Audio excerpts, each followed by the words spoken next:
eyes are open wide. By the way, I made it through the day. I watched the world outside. By the way, I'm leaving out today. I just saw Haley's comet your way. Said, why you always running in place? Even the man in the moon disappeared. Somewhere in the stratosphere. Tell my mother, tell my father, I've done the best I can to make them realize this is my life. I hope they understand. I'm not angry, I'm just saying, sometimes goodbye is a second chance. Please don't cry one tear for me. I'm not afraid of what I have to say. This is my one and only voice, so listen close. It's only for today. I just saw Haley's comet your way. Said, why you always running in place? Even the man in the moon disappeared. Somewhere in the stratosphere. Tell my mother, tell my father, I've done the best I can to make them realize this is my life. I hope they understand. I'm not angry, I'm just saying, sometimes goodbye is a second chance.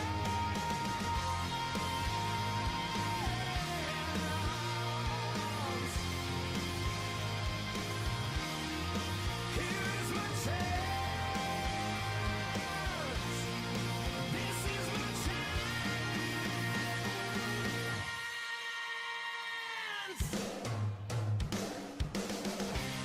Tell my mother, tell my father, I've done the best I can to make them realize this is my life. I hope they understand. I'm not angry, I'm just saying, sometimes goodbye is a second chance. Sometimes goodbye is a second chance. Sometimes goodbye is a second chance.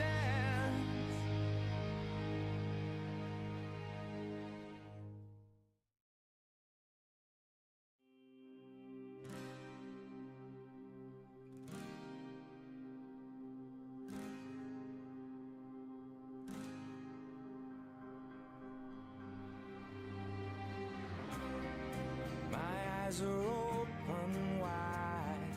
By the way, I made it through the day. I watched the world outside. By the way, I'm leaving out today. I just saw Haley's comet your way. Said, why you always running in place? Even the man in the moon disappeared. Somewhere in the stratosphere. Tell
Tell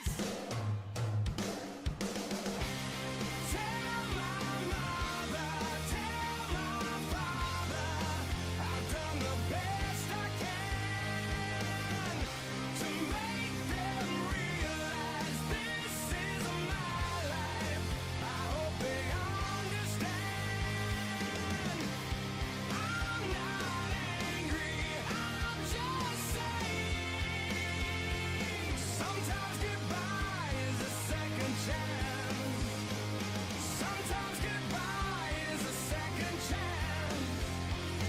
Sometimes goodbye is a second chance.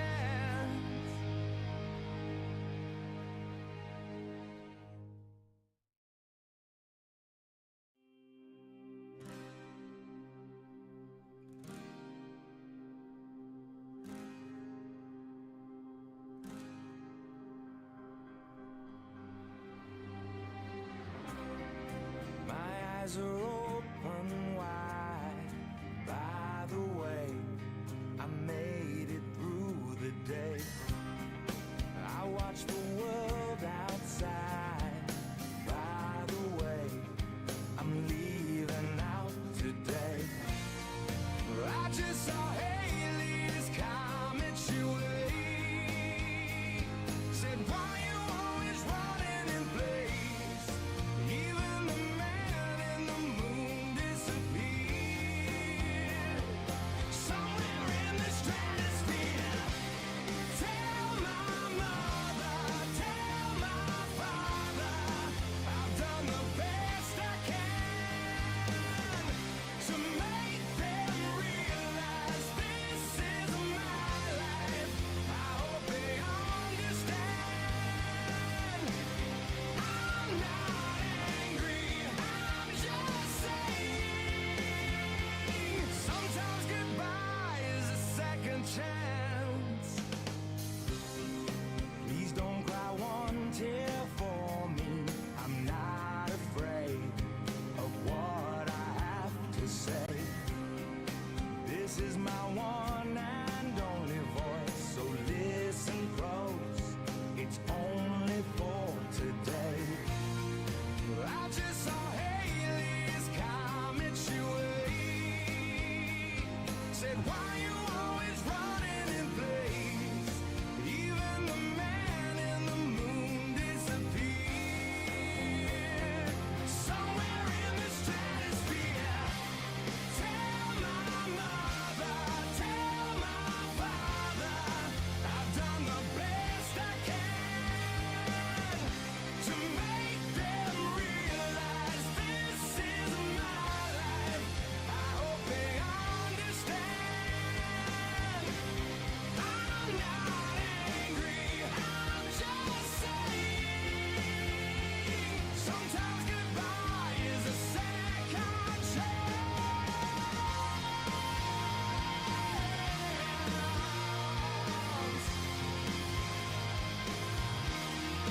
Here's my chance. This is my chance.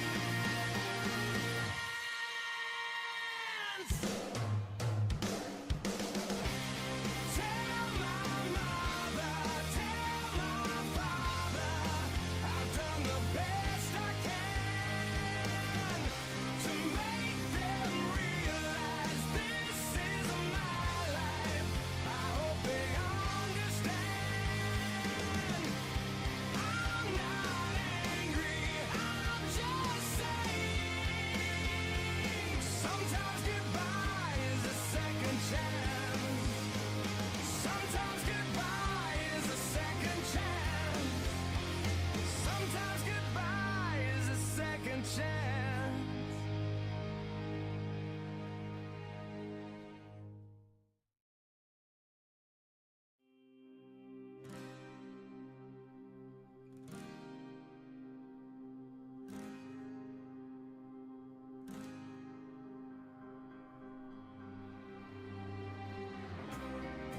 My eyes are open wide.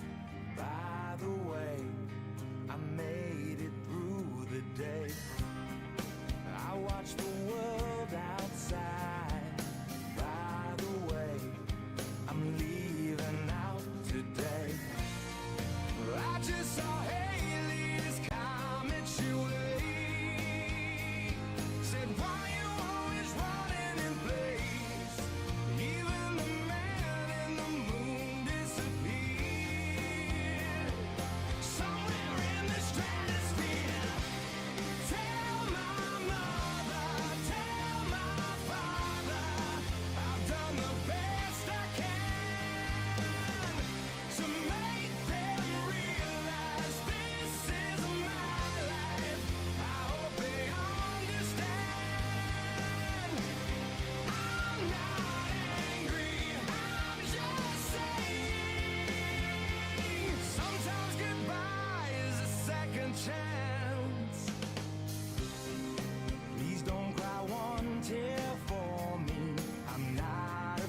afraid of what I have to say.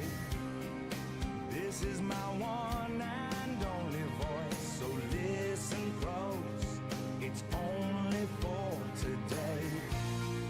I just saw Haley's comment she way. Said, why you always running in place? Even the man in the moon disappeared. Somewhere in the stratosphere. Tell my mother, tell my father, I've done the best I can to make them realize this is my life. I hope they understand. I'm not angry, I'm just saying. Sometimes goodbye is a second chance.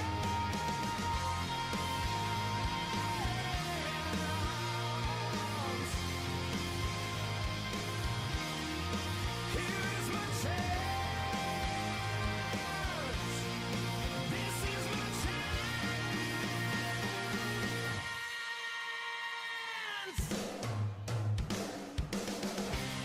Tell my mother, tell my father, I've done the best I can to make them realize this is my life. I hope they understand. I'm not angry, I'm just saying. Sometimes goodbye is a second chance. Sometimes goodbye is a second chance. Sometimes goodbye is a second chance.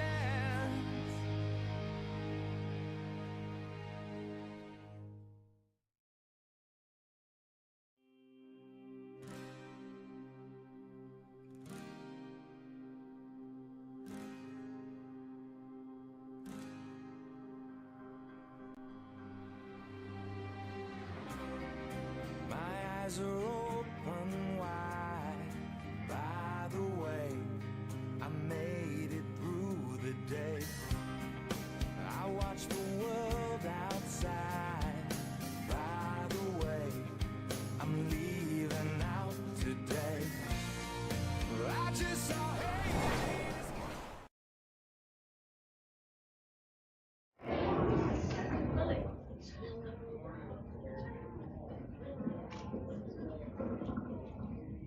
I'll do my best to talk. Can you guys hear me okay? Yeah.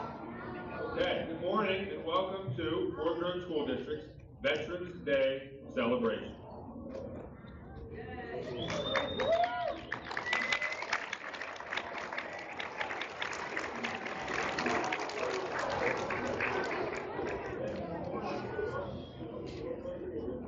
Veterans Day celebration.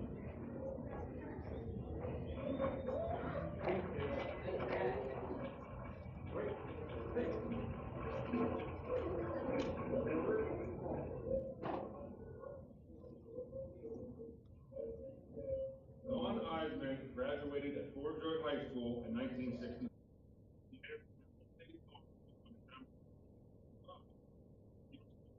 Fort Jackson, North Carolina, and additionally at Fort Gordon.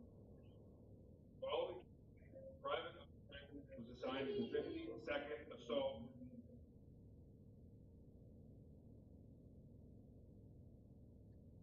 1967. While in Vietnam, his scheduled airport, American troops on the ground assisted in transporting combat troops and evacuating wounded soldiers via helicopter. Spec Heisman was discharged from the U.S. Army in 1967. Following his discharge, he joined the Pennsylvania State Police in February of 1969 and retired in March 1994 with 25 years of dedicated service. Trooper Eisman joined the Fulton Honor Guard in February of 1973 and has been a member for over 50 years. He currently serves as company clerk. Glenn Weingartner graduated from Fort Hood High School in 1979. He enlisted in the United States Navy in March of 1984. He attended various military schools, including Naval Nuclear Power School. Glenn was stationed on the USS Enterprise, based in Alameda, California, from September 1986 to March of 1990 as a reactor operator. Glenn joined the Fulton Honor Guard in 2019 and currently serves as the chaplain. Norman Sheffield Jr. graduated from Forbes Road High School in 1981. He enlisted in the United States Air Force in April of 1985. He has been stationed in the Netherlands, Italy, Republic of Korea, Arizona, Florida, Texas, and South Dakota. Airman Sheffield was deployed to Turkey, Kuwait, Qatar, and United Arab Emirates in support of many military operations. Norman retired from the United States Air Force in May of 2015 as a Chief Master Sergeant with 30 years of dedicated and faithful service.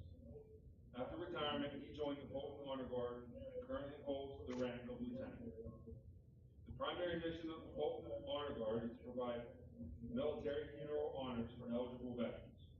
Honors consist of uniformed members forwarding and presenting a U.S. burial flag to the next of kin, a gun salute, and the playing of taps.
Please post the colors.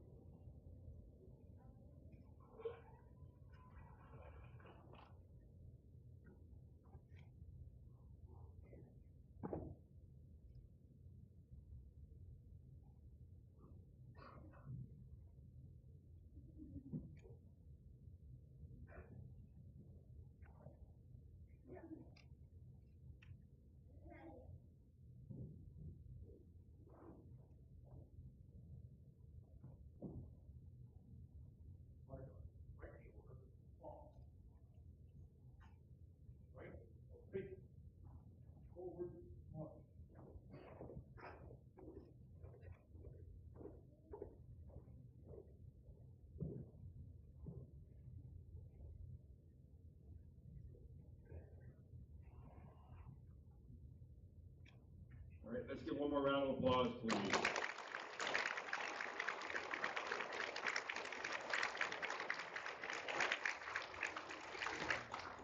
Okay, the elementary students are good to go. Thank you.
now going to move on to the next part of our celebration.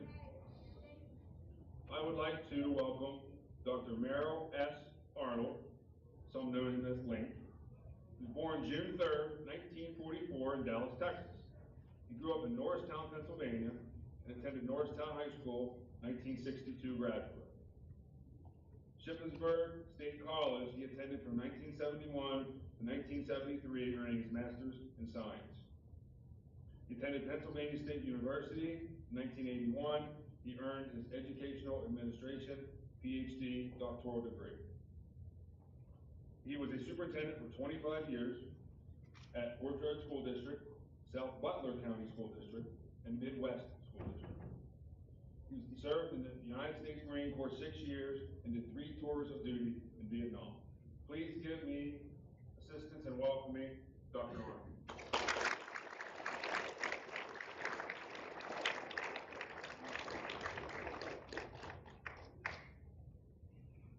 Good morning. Good morning. Good morning. Good morning, Riley. Good morning. I had to say that. My favorite granddaughter.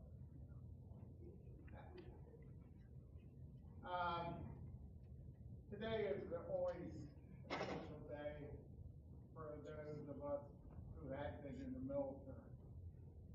Just out of curiosity, how many of you have relatives that were in the military? Wow. Look at that. Look around. Look at how many. I am surprised. Thank you.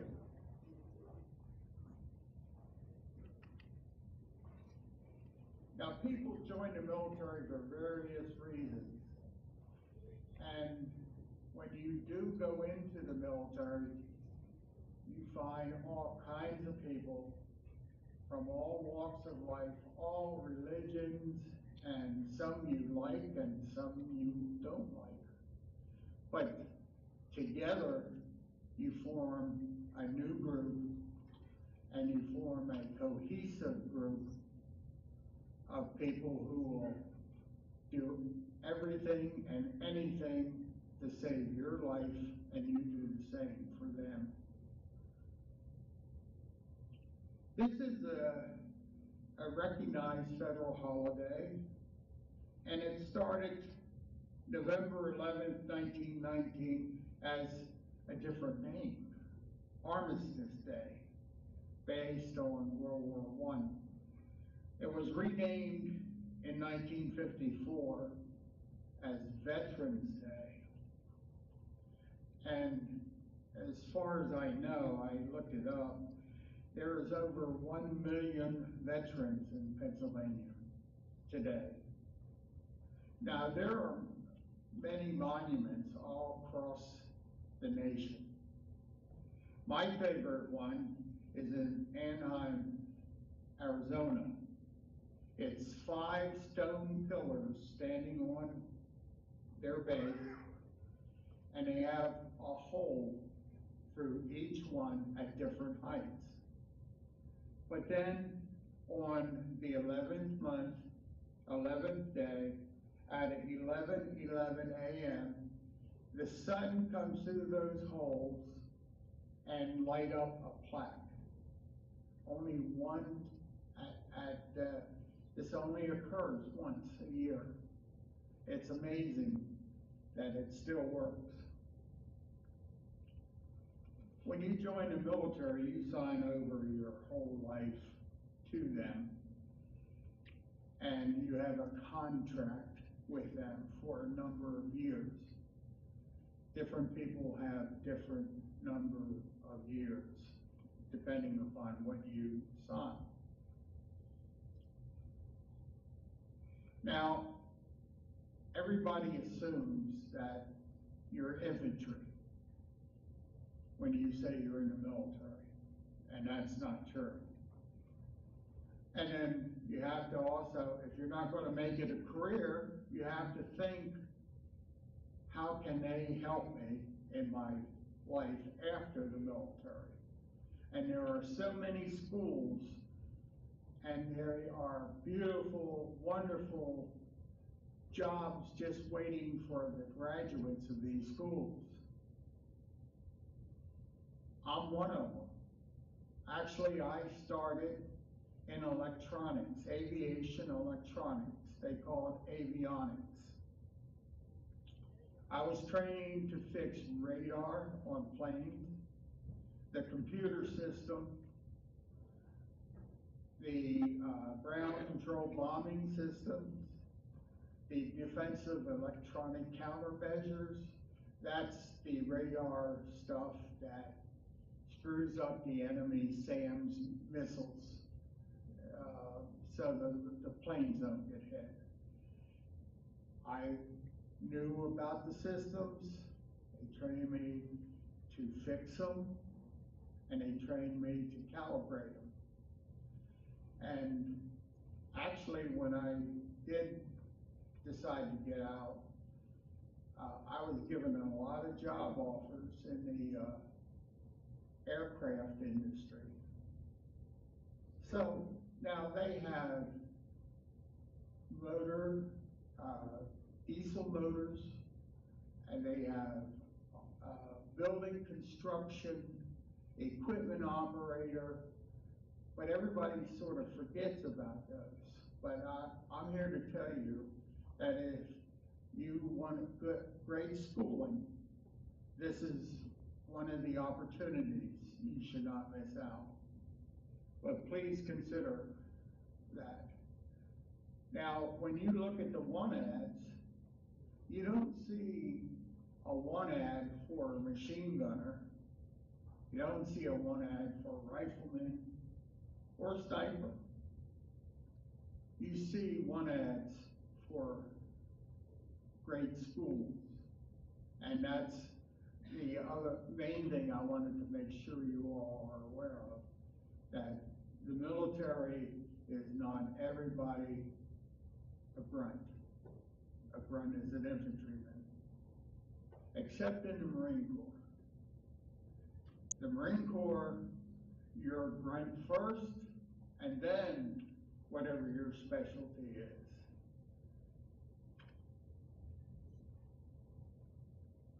If you go in the Marine Corps, which I did, I went to Paris Island, and I'm sure you've all seen movies about what it's like. But then I also went for radar and computer training and something called DCM, Defensive Electronic Countermeasures, which also includes the planes having flares and chaff.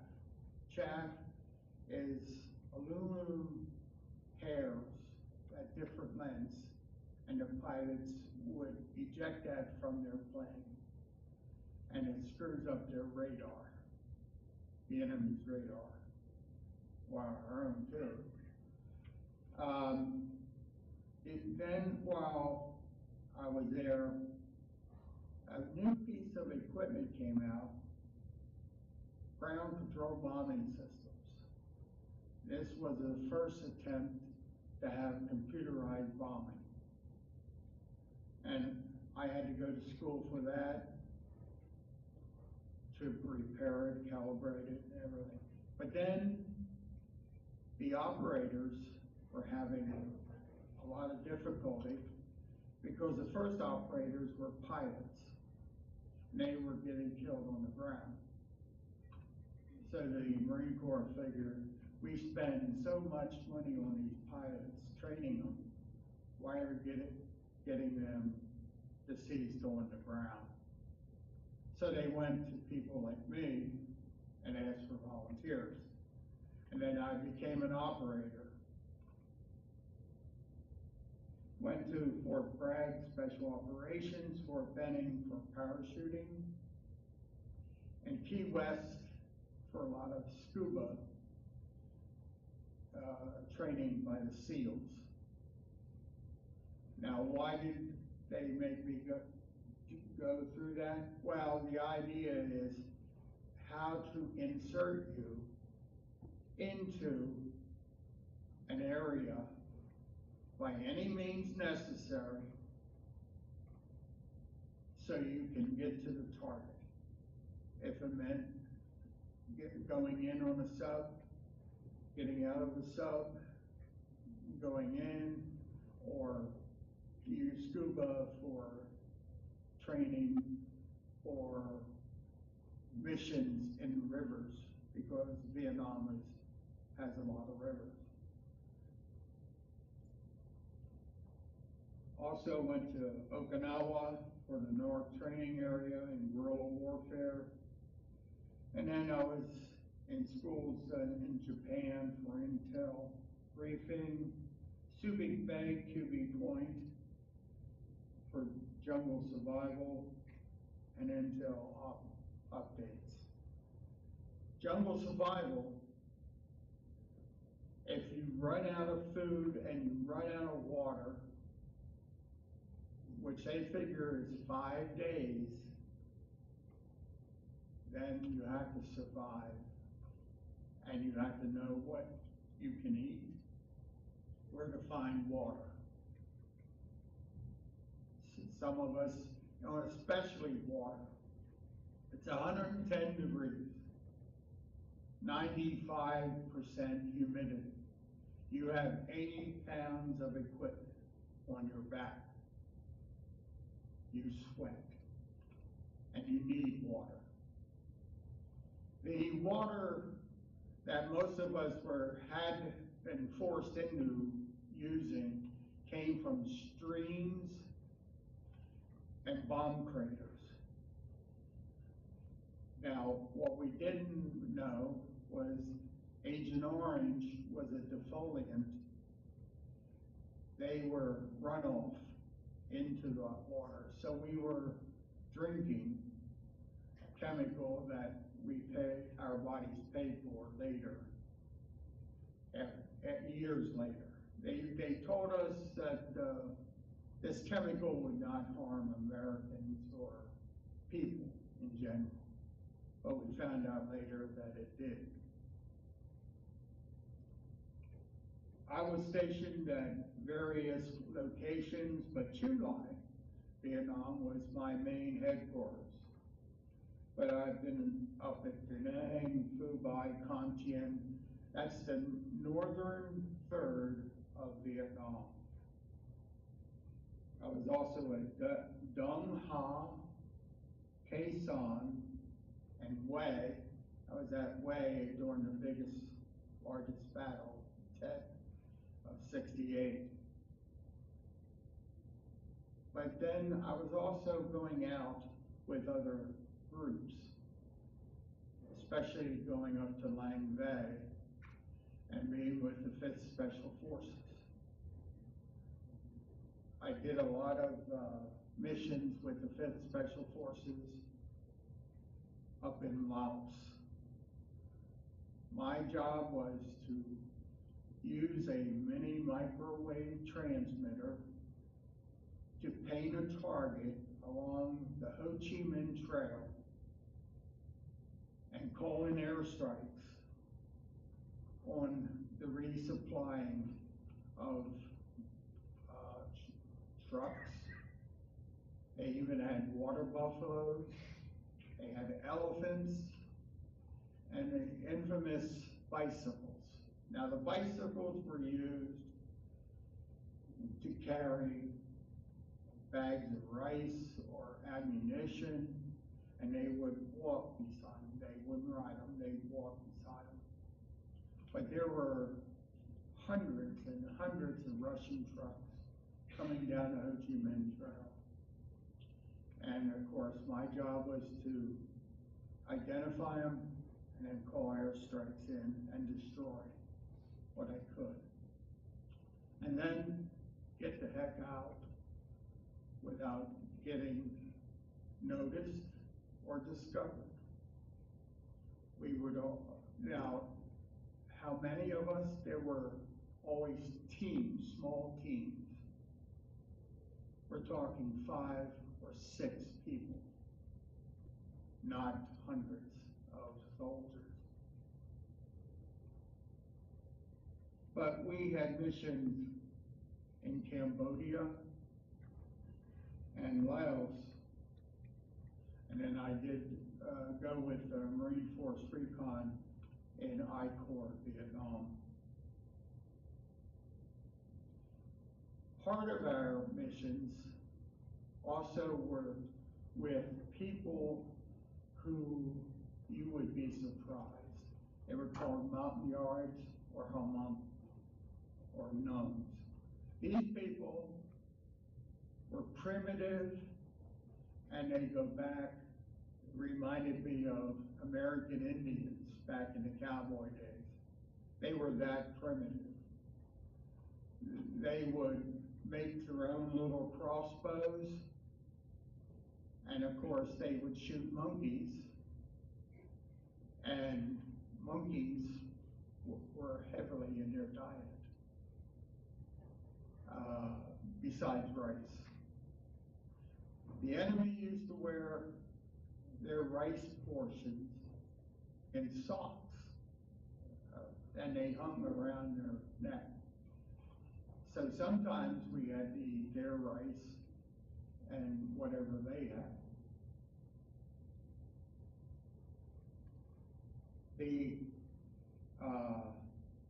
Sometimes we were inserted by helicopters, and we had to go down ropes because they couldn't land in the jungle. They would hover around 90 feet, 60 feet, and we would slide down a rope using a carabiner. And those military nicknames for a carabiner is a link. And that's how I got my nickname, because I always had a bunch. And if anybody lost theirs or needed another one, they would look at me and say link, and I would throw them a steel link. Now, I also flew in helicopters. I met a friend of mine I went through boot camp with, and he was a gunner, a machine gunner on a Marine helicopter. Our helicopters would go in for wounded and get people out as well as resupply. I volunteered on a couple missions, several missions, 33 to be exact. Now, these are missions in which you are shot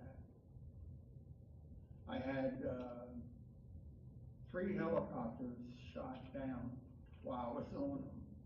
The third one was the worst.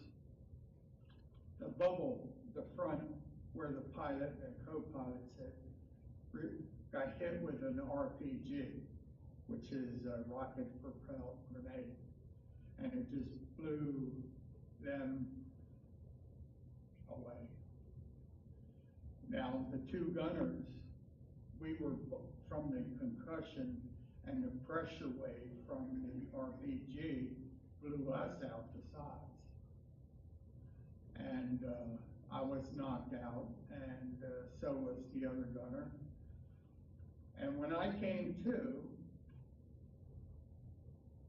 I went over to see about the other gunner, but he died because he had his artery cut by a piece of fragment. That's how dangerous that they are, but all you see is helicopters.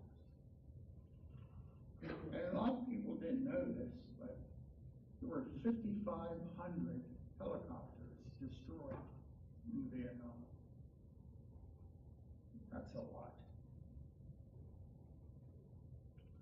Another event that I remember is we were called in because SEAL Team 1 was busy on a mission, and a Marine walking across a bridge, is what we had heard, fell, and because of the 80 pounds, he drowned.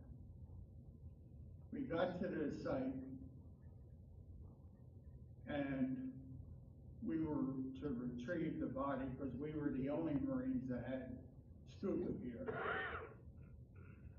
Here, the enemy had built a bridge 2 feet underwater across the stream. You couldn't see it. You had to know it's there, and you had to walk on it to know it's there. Now, that got slimy, and of course, that's what created the incident. The Marine fell off and drowned because he couldn't get rid of his equipment fast enough. So I had to go down with scuba gear and retrieve his body and brought him up and his equipment. But while I was down there searching, I discovered that there was an enemy boat underwater about 8 feet. And here the boat was sunk purposely because on it were crates of ammo and weapons and mortars. They were Russian. Now, Russian crates all were lined with thin coating of lead, and they were waterproof.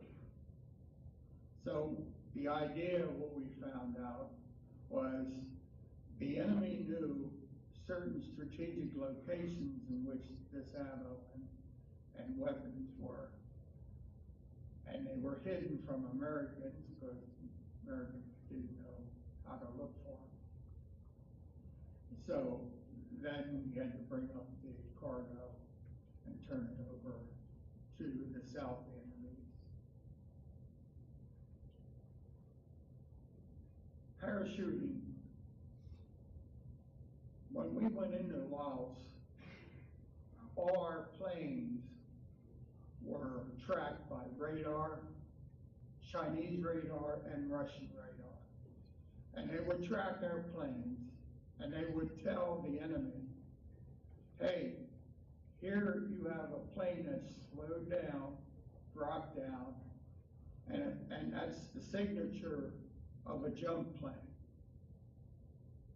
And they would radio the location, so the enemy would be looking out for your jumpers. We had to get around that in Laos. Laos was very thick with NVA, North Vietnamese Army. They even had dog teams to track down jumpers. So they came up with an idea that you take a large plane, jump plane, a C-130 or bigger, and we would fly at 32,000 feet. That's the same as what an airliner that you take here in the States fly. That's how high up. And you had to have the right equipment, either if it were in a cold stream, airstream, you had to wear insulated clothing.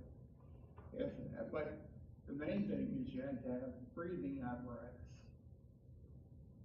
at 32,000 feet because they opened the back doors of the plane. Now this plane is just heading in a direction. It doesn't verify, it doesn't come down. But at a certain point, they tell you that we're coming up to the target and you're to jump.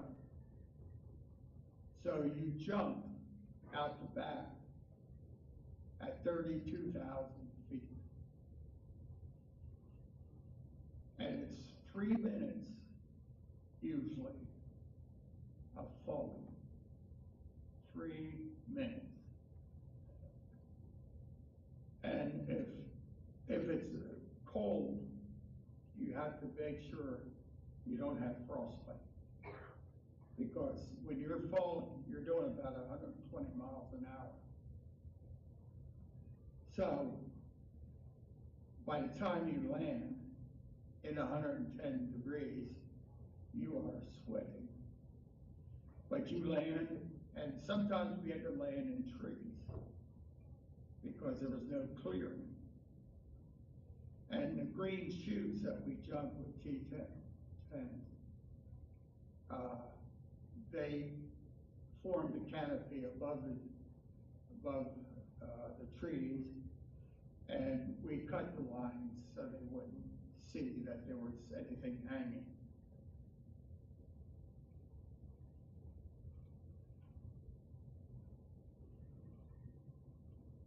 Now, the group I was in was called, or assigned to, was called Force Recon, Marine Corps, 1st Force Recon, 1st Battalion.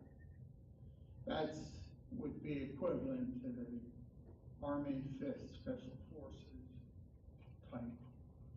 But then when I wasn't going out on those type of missions, I stayed at July and worked on Marine aircraft, radar, and all the avionics.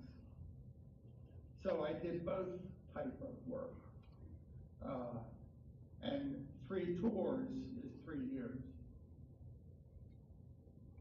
But I also was temporarily assigned to other groups. I had gone out with the Army Rangers, Army Recon called LRPS, a group, top secret called MACV-SOG, and SEAL Team 1. So I did missions with them.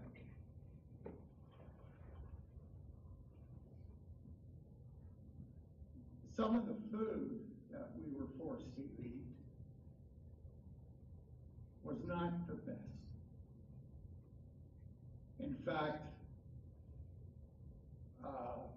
when you get C rations, they're called, which are boxed meals, and they're canned goods. The peanut butter, the oil separated, and it won't mix back. And the food we were eating, they were packed in 1943, World War II. Now this is Vietnam.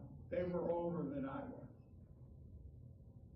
They are definitely not the best meals, but when you don't have a choice, you eat what you can. And so there's no refrigerator at night where you can go, or a store where you can go and pick up some food. You had to eat what you had. And then when you run out of C rations, that's when you lived off the land. For instance, bamboo stalks contain water. Not the best tasting water, but it's there. There was also a mission that I remember. There were 4 of us running around trying to evade the enemy, and there was this large patch of bamboo. And to get away from the enemy, we had to go through bamboo. Now, bamboo is so tightly grown, you have to push them away just to get through, and then we had to put them back so the enemy wouldn't see a trail.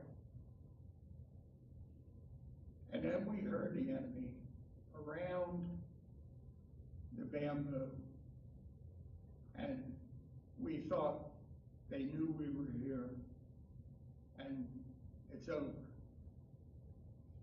So we stayed there, trying not to make any sound, but getting ready for a final fight. When all of a sudden we heard a growl, and we weren't sure what that was. And then the one Vietnamese person that was with us told us it's a tiger. Yes, there are tigers in Vietnam. And this tiger eats the flesh of dead people or attack soldiers. That has been known to occur. So we thought, geez, now we have to fight the enemy and we have to fight off the tiger. But the tiger never came towards us. But the enemy, they knew what a tiger would do. So they got scared and they left the area. And once we felt safety, we were able to get back from that. So a tiger actually saved us. And like I said, the snakes are also there. They have 4 of the deadliest snakes in the world. One time we were going out and we were dead tired. So we rested. I leaned against a tree. And then I closed my eyes, holding my weapon. And all of a sudden, I felt tapping on my shoulder. And I felt, probably one of the guys, and they leaned their weapon or something against me. And then the pressure was there. And finally, I got enough energy up, and I turned my head, and I was looking at the deadliest snake, a bamboo viper. Beautiful shade of green. Now, they aren't very big, but they're toxic. There is no antitoxin. That if he bites you, you die. It's that simple. I swear to God, my heart didn't work for a while because of that. I kept looking at him, he kept looking at me, and I couldn't even breathe. And then the snake decided to go on. It turned its head and then crawled down over my stomach, through my legs, and out into the jungle. Then I started to breathe and my heart started pounding again. But they also have cobras, quaids, all kinds of poisonous. And yes, there have been deaths recorded from snake bite in Vietnam. If you go to Vietnam Memorial, you'll see 58 to 59,000 names. They were actually killed in Vietnam. What you don't see are the soldiers killed necessarily in Laos, Cambodia, Thailand, and I'm talking Americans, yes. But the biggest crime is the poisoning of the soldiers from Agent Orange.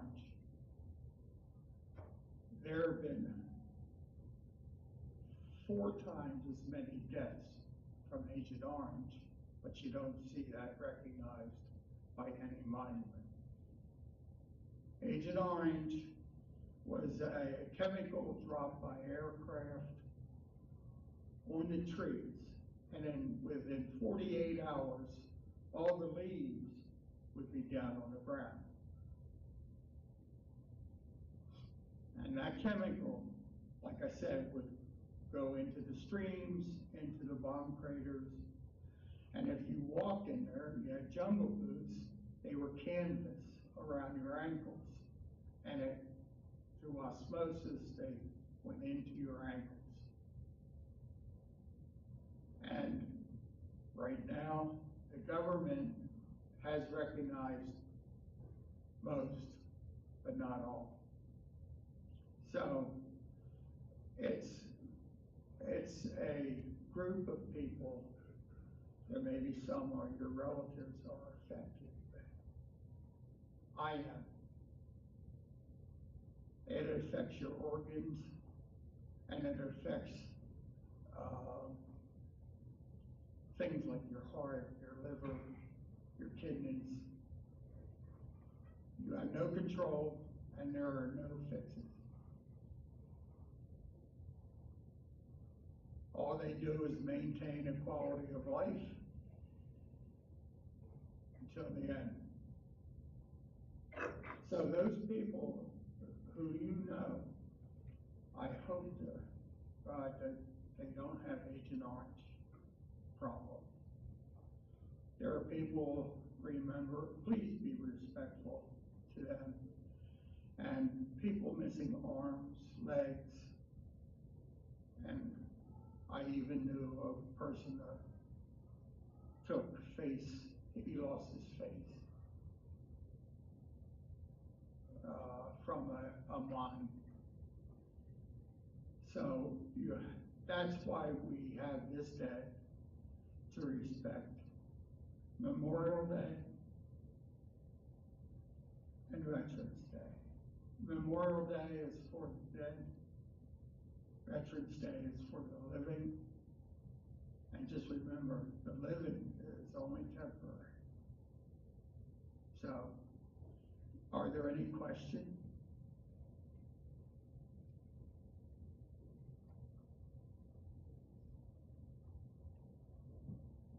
No questions? Oh, fine, thank you. I hope I explained it a lot for you.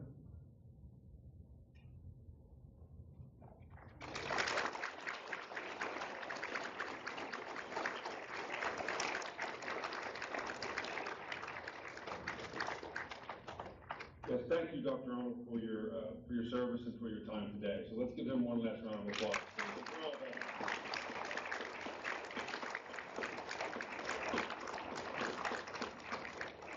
Okay, teachers, you are good to dismiss, however you may wish.